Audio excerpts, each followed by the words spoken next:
2022년 9월 9일 연중 제23주간 금요일 제1독서 사도 바오로의 코린토일서 9장 16절에서 27절 사이의 말씀입니다. 형제 여러분, 내가 복음을 선포한다고 해서 그것이 나에게 자랑거리가 되지는 않습니다. 나로서는 어찌할 수 없는 의무이기 때문입니다. 내가 복음을 선포하지 않는다면 나는 참으로 불행할 것입니다. 내가 내 자유의사로 이 일을 한다면 나는 삭슬 요구할 권리가 있습니다. 그러나 하는 수 없이 한다면 나에게 직무가 맡겨진 것입니다. 그렇다면 내가 받는 삭은 무엇입니까? 내가 복음을 선포하면서 그것에 따른 나의 권리를 행사하지 않고 복음을 거저 전하는 것입니다. 나는 아무에게도 매이지 않은 자유인이지만 되도록 많은 사람을 얻으려고 스스로 모든 사람의 종이 되었습니다. 나는 어떻게 해서든지 몇 사람이라도 구원하려고 모든 이에게 모든 것이 되었습니다. 나는 복음을 위하여 이 모든 일을 합니다. 나도 복음에 동참하려는 것입니다. 경기장에서 달리기 하는 이들이 모두 달리지만 상을 받는 사람은 한 사람뿐이라는 것을 여러분은 모릅니까? 이와 같이 여러분도 상을 받을 수 있도록 달리십시오. 모든 경기자는 모든 일에 절제를 합니다. 그들은 썩어 없어질 화관을 얻으려고 그렇게 하지만 우리는 썩지 않는 화관을 얻으려고 하는 것입니다.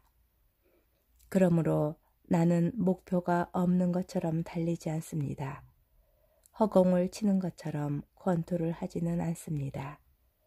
나는 내 몸을 단련하여 복종시킵니다. 다른 이들에게 복음을 선포하고 나서 나 자신이 실격자가 되지 않으려는 것입니다. 주님의 말씀입니다. 복음, 루카복음 6장 39절에서 42절의 말씀입니다. 그때 예수님께서는 비유를 들어 제자들에게 이르셨다.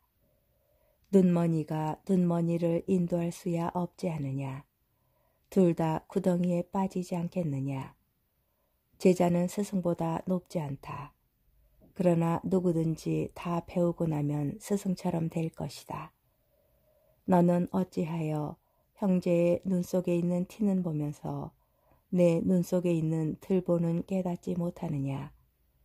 내 눈 속에 있는 들보는 보지 못하면서 어떻게 형제에게 아우야 가만 내 눈 속에 있는 티를 빼내주겠다 하고 말할 수 있느냐. 위선자야 먼저 내 눈에서 들보를 빼내어라. 그래야 네가 형제의 눈에 있는 티를 뚜렷이 보고 빼낼 수 있을 것이다. 주님의 말씀입니다. 오늘의 묵상. 옛날 이스라엘에서는 지붕을 만들 때 삼나무나 돌무화과나무로 만든 대들보를 올리고 종려나무 가지를 얹은 다음 거기에 진흙을 발랐습니다. 옥상은 작은 방을 만들거나 작물을 널어 말리는 장소였고 지붕 위에 누가 올라가면 천장의 대들보 사이에서 바싹 마른 나뭇가지 부스러기나 티가 떨어져 집안에 있는 사람의 눈에 들어가기 일쑤였습니다. 예수님께서는 이렇듯 군중에게 친숙한 소재인 들보와 티를 예로 들어 그들을 가르치셨습니다. 너는 어찌하여 형제의 눈 속에 있는 티는 보면서 내 눈 속에 있는 들보는 깨닫지 못하느냐.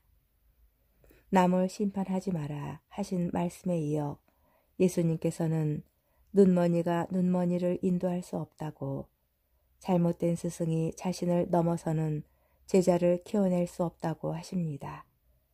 정작 자신이 눈머니요 부족한 스승임을 애면한 채 한 줌도 채 되지 않는 지식과 소유를 내세워 이웃과 이웃을 단죄하고 가르치려고만 드는 일을 가리켜 위선자라고 꾸짖으십니다.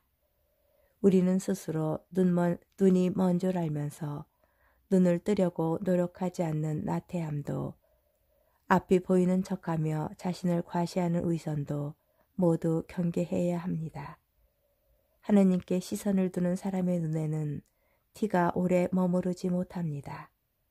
고린도 신자들에게 스승임을 자처하거나 대가를 요구하지 않았고, 복음을 전하고도 스스로 실격자가 되는 일이 없도록 항상 자신을 단련하였던 바오로 사도의 모범을 기억합니다.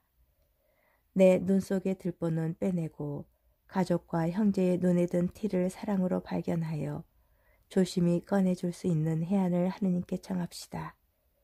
주님, 저희 눈을 뜨게 해 주십시오.